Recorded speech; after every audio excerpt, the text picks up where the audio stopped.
বন্ধুগুলারে বানাইছে একটা আইটেম বোমা। তোর বন্ধুগুলো যেহেতু বোমা, বোমাগুলো তোর ফাঁসা দিয়ে ঢুকে দে হালার করে হালা। আমারে মারবি?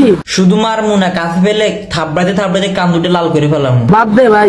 কেন বাদ দিব কেন? তোর সামনে ফেলে মারবই আমি। তোর কি ভয় পাই নাকি আমি? আমার বন্ধু জানলে তুই মরবি। সরি ভাই সরি, আপনার বন্ধুর বললেন, আপনার বন্ধুর বললে আপনার বন্ধু আমার হাত ডুবডি সব ভাঙে ফেলবে। আপনার বন্ধুর বললেন না ভাই। আমি চেহারা না, আমি মানুষটাই খারাপ। বুঝলাম ভাই আপনি মানুষটা খারাপ, কিন্তু কথার শেষে আপনি কুত্তের মতন এভাবে চিল্লেছেন কেন? বাজান। হ্যাঁ ভাই কি বলবেন বলেন। খেলা চাইরা দিছি। খেলা না ছাড়ে তুই কি করবি? তোর যে শরীর, এই শরীর নিয়ে তুই কিছু করতে পারবি? বুঝো না এই ব্যাপারটা। আপনারা আবার অন্য খেলার কথা ভাববেন না, আমি বলছি ফুটবল খেলার কথা। তোর কপালে জুতার বাড়ি হারামি। কিছু নাটকির কুট বেশি করতাছ।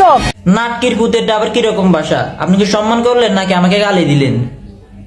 সময়টা ভালো হইতে দে, টার্গেটে কিন্তু পড়ে গেছ। ও তার মানে এখন আপনার সময় খারাপ। আচ্ছা আপনার সময় ভালো হোক, দেখে আপনি আমার কি করেন। বন্ধুগুলারে বানাইছে একটা আইটেম বোমা। তোর বন্ধুগুলো যেহেতু বোমা, বোমাগুলো তোর ফাঁসা দিয়ে ঢুকে দে হালার করে হালা। তখন বন্ধুগুলার হলে বাজার উড়ি। হ তোর বন্ধুগুলো নিয়ে তখন বাজারে উঠোস, তখন বাজারের মানুষ বলে এসব কুত্তা আসে কোত্থেকে।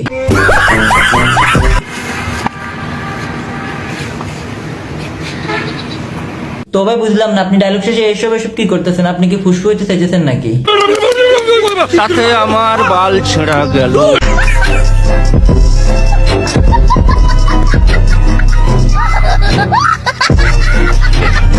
সো গাইস আজকের ভিডিওটি এ পর্যন্তই। ভিডিওর মাঝে যদি আমি খারাপ কিছু বলে থাকি তো সবার কাছে সরি। আসলে ভিডিওটি আমি তৈরি করেছি শুধু আপনাদের বিনোদনের জন্যই।